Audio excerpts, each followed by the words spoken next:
So I finally decided to put some effort into my bunny build. I had been running around with a basic ultimate bunny from one of my mods who actually ended up gifting me bunny, right? So I had ultimate bunny for a long time.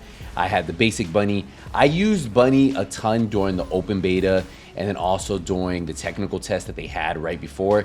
And when the game came out, I didn't want to run around just electrocuting everything. But I decided, you know what, it is time to finally spend a little bit of effort, build into her and make her even stronger. So that way when I want to farm items and I just want to use something that is very fast, very quick, easy to use, just run around, as you guys are seeing here, this is that build. So if you guys want a lightning emission that never runs out and you guys can just consistently have it running and never have to worry about MP, this is going to be that build for you. So hopefully you guys are ready for how I have this one set up.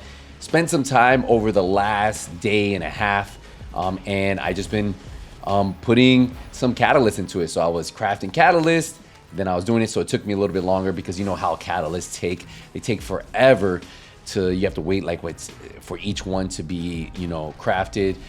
I just had to wait. So finally I was able to get her.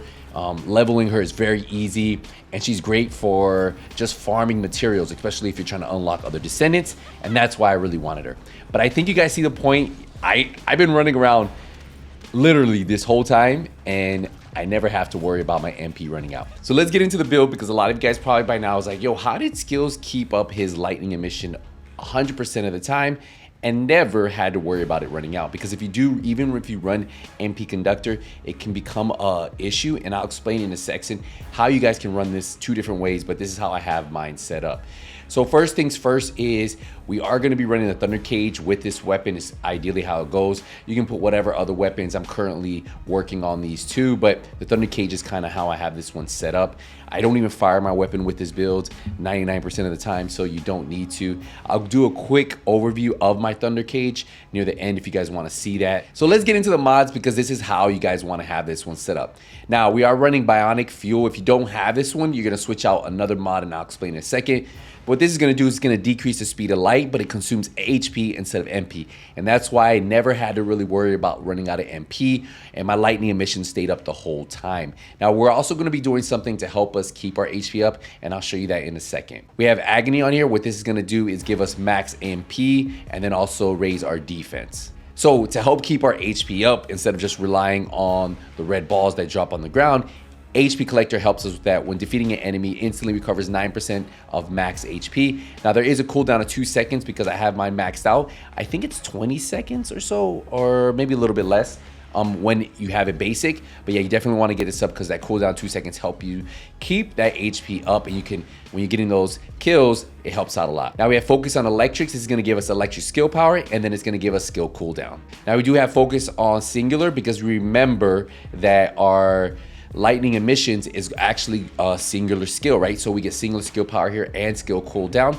So it's a win-win for us. So that's gonna hit a little bit harder. We have long distance maneuvering. If you don't have this one, shot punch, whatever, when you're on there, remember you wanna max this out because that's gonna give you 10. If you actually put the actual mod slot on there, it can give it all the way up to 15 extra slots for your build. We have time distribution, so this is going to give us skill cooldown and max HP. Again, more HP helps us with this build. We have stim accelerant, max HP plus max MP, negative 15%. And again, the MP we really don't have to worry about too much because we're spending a lot of HP in this build. We have increased HP again, max HP. Again, remember because we are using Bionic Fuel, we're using that HP, so having more is going to help us out. And then skill expansion, skill effective range is going to affect the lightning emission to hit more targets.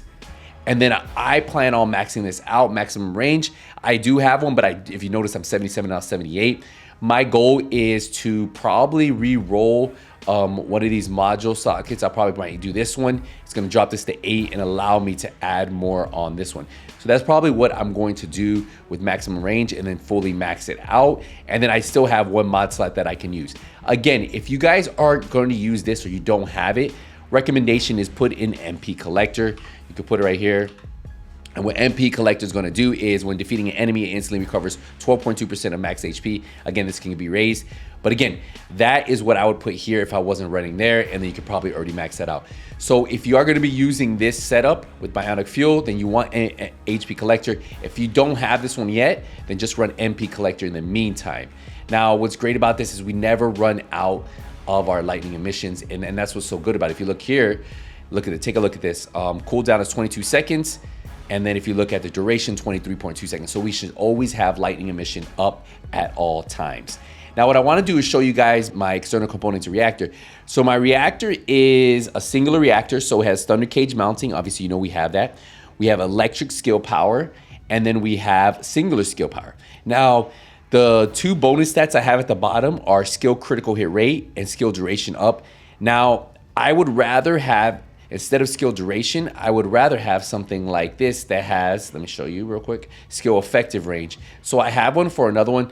This is the one I would have, but I want to have the Thunder Cage mounting. So you see how it says skill effective range, skill duration up. This is the one I would want to have at the bottom. So I just need to farm it a little bit more. But if I had to pick one thing, I would like the skill duration up versus the skill effective range, because I'm going to get crazy effective range already once I max out that mod. But if you can have both, that's going to be good for you. Now for the external components, I am using Annihilation. Now you get this from the Devourer boss. You have to fight him on hard. He ends up dropping these. And the reason why I like this set is because the 2-piece gives you that skill duration. But look what the 4-piece does. Firearm attack increases proportion to the ratio of max HP to HP loss. We're losing HP consistently, right? Up to 26%. When HP is 50% or lower, MP recovery is negative 22%. We don't really need that. But look, HP recovery is 16.4% for 10 seconds. Cooldown is 30 seconds. So that's why with this build, the way it works perfectly. If you don't have this, just try to get some modules that have like defense, max HP, as you see on this one. This one's actually really good. We have defense, MP recovery in combat, HP recovery modifier.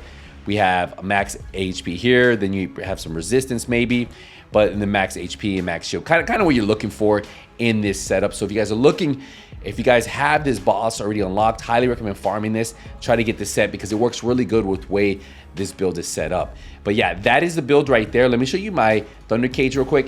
Now my Thunder Cage isn't set up for mobbing right now. I actually have it set up with weak point. Now for mobbing, do you really need weak point? I haven't really seen a real big benefit of it. So I would take these off. So what you really want is you want to have better concentration, firearm critical hit damage, rifle and reinforcement, obviously firearm attack. We have action reaction firearm attack. We have fire rate up 25%. Concentration support ammo, I really like this one. Rounds per magazine is plus 30%. Better insight for that fire critical hit rate. We have concentration priority for critical damage, reload time modifier. Then you want to have at least one elemental damage. You can swap this out however you want. Now there's something else you want to swap here. Instead of running these two for mobbing, do that. I just have mine set up for bossing, and I really don't want to, these are like spec'd in there. So like for me to switch this out, it gets very hard. So I don't really want to like re-roll this just for mobbing and not, but that's really up to you. You guys decide how you guys want to set it up. But I like weak point, especially for bossing. But again, and I use this weapon on all my descendants. So again, if you guys want this is how I would set it up. And if you notice, we're sitting about 12,500 defense and 14,700 health. But yeah, that is the build right there, guys. If you guys had any questions, let me know. Hey, Bunny is definitely a character I recommend a lot of you guys picking up because she's easy to farm a lot of things. And if you guys want a pretty solid build, this one will be for it. All right, guys, see you in the next one. Hey, NothingButSkillz out.